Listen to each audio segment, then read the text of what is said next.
அஜித்தே கடவுளே கடவுளே அரசியல் தலைவரோட கட்சி கூட்டமா இருக்கட்டும், மக்கள் அதிகமா கூட அஜித் ரசிகர்களுக்கு பொறுப்பு இல்லையா?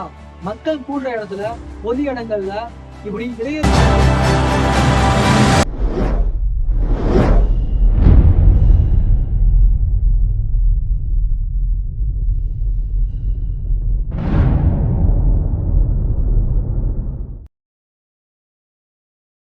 ஹாய் வியூவர்ஸ், எல்லாருக்கும் வணக்கம். நான் இந்த கவி யாவூர் மயிலாடுதுறை.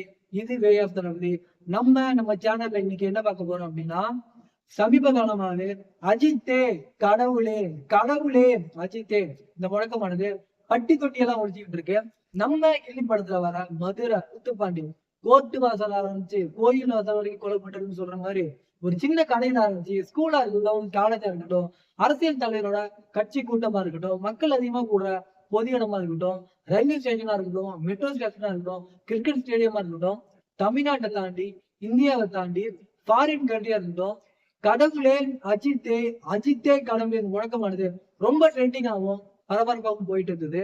அதே சமயத்துல ஒரு சில பேர் சமூக வலைதளங்கள்ல வீடியோ வெளியிடுறாங்க. அந்த வீடியோல அஜித் ரசிகர்களுக்கு பொறுப்பு இல்லையா? மக்கள் கூடுற இடத்துல, பொது இடங்கள்ல இப்படி இடையூறு பண்ற விதமா கடவுளே அஜித்தே அஜித்தே கடவுளே அப்படின்னு கத்திக்கிட்டு இருக்கீங்களே, இதெல்லாம் அநாகரிகமா தெரியலையா அப்படின்னு சொல்லிட்டு கடும் விமர்சனத்தை அஜித் ரசிகர்கள் மீதும் நடிகர் அஜித் அவர்கள் மீதும் வைக்கிறாங்க. இந்த விமர்சனங்களுக்கு முட்டுக்கட்டை போடும் விதமாக அஜித் அவர்களோட மேனேஜர் சுரேஷ் சந்திரா அவர்கள் எக்ஸ் தளத்துல ஒரு பதிவு ஒன்று போடுறாங்க. அந்த பதிவுல நடிகர் அஜித் அவர்கள் என்ன சொல்லியிருக்காங்க அப்படின்னா, சமீப காலமாகவே பொது வெளியில தேவையில்லாம எழுப்பப்படும் கடவுளே அஜித்தே என்ற கோஷமானது தன்னை ரொம்ப கவலை அடைய செய்வதாக நடிகர் அஜித் அவர்கள் தெரிவிச்சிருக்காங்க. அது மட்டும் இல்லாம தன்னோட பேருக்கு முன்னாடி எந்த ஒரு முன்னோட்டும் சேர்த்துக் கொள்வதில் நடிகர் அஜித் அவர்களுக்கு உடன்பாடு இல்லை என்றும், தன்னுடைய பெயர் மட்டுமே அழைக்கப்படுவதே நடிகர் அஜித் விரும்புவதாக கூறியிருக்காங்க. அது மட்டும் இல்லாம தன்னோட ரசிகர்களை யாரையும் புண்படுத்தாம கடினமா உழைச்சி தங்களோட குடும்பத்தை பத்திரமா பாத்துக்கோங்க, சட்டத்தை மதிச்சு நல்ல குடிமக்களா நடங்க அப்படின்னு நடிகர் அஜித் அவர்கள் தெரிவிச்சிருக்காங்க. ஒரு பெற்றோர் தன்னோட பிள்ளைங்க தப்பான வழியில போனா அவங்க திருத்தி விளையாடி கொண்டுவாங்க. நம்ம ஒரு நண்பரோட பழகிட்டு இருந்தோம்னா, நம்ம நண்பன் கெட்ட வழியில போனா அவன் நல்வழி கொண்டு. அது போல நடிகர் அஜித் அவர்கள் தன்னோட ரசிகர்கள் பொது வெளியில மக்களுக்கு இடையூறு பண்றாங்கன்னு தெரிஞ்சு அவங்கள திருத்தி நல்வழிக்கு கொண்டு வரணும் அப்படின்ட்டு ஒரு அறிக்கை வெளியிட்டிருக்காங்க. அந்த அறிக்கையில நடிகர் அஜித் அவர்கள் தெளிவா சொல்லிட்டாங்க, நீங்க உங்க குடும்பத்தை பாருங்க, நீங்க உழைச்சி மேல வாங்க, நீங்க நல்லா இருந்தா போதும், நீங்க குடும்பத்தோட சந்தோஷமா வாழ்க்கை வாழ்த்துக்கள் சொல்லிருக்காங்க.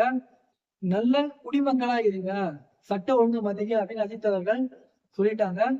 அஜித் அவர்களுக்கு ஒரு மிகப்பெரிய சல்யூட். தலைவன் எவ்வழியோ அவரை பின்பற்றுவோரும் அவ்வழியே. அது போல நடிகர் அஜித் அவர்கள் கூறியத அஜித் ரசிகர்கள் கண்டிப்பா ஏற்று நடப்பாங்க. தனது ரசிகர்களை நல்வழிப்படுத்துவதற்காக அஜித்குமார் அவர்கள் வச்ச வேண்டுகோளை பாராட்டிய வேண்டும். தமிழக வெற்றி கழகத்தின் சார்பாக அஜித்குமார் அவர்களின் வேண்டுகோளை வரவேற்கிறோம்.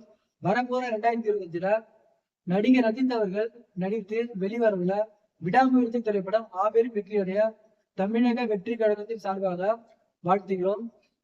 தொடர்ந்து நம்ம சேனலுக்கு ஆதரவு கொடுங்க. நண்பா நண்பிகள், தோழா தோழர்கள், மக்கள் ஆதரவு கொடுங்க. நன்றி, வணக்கம்.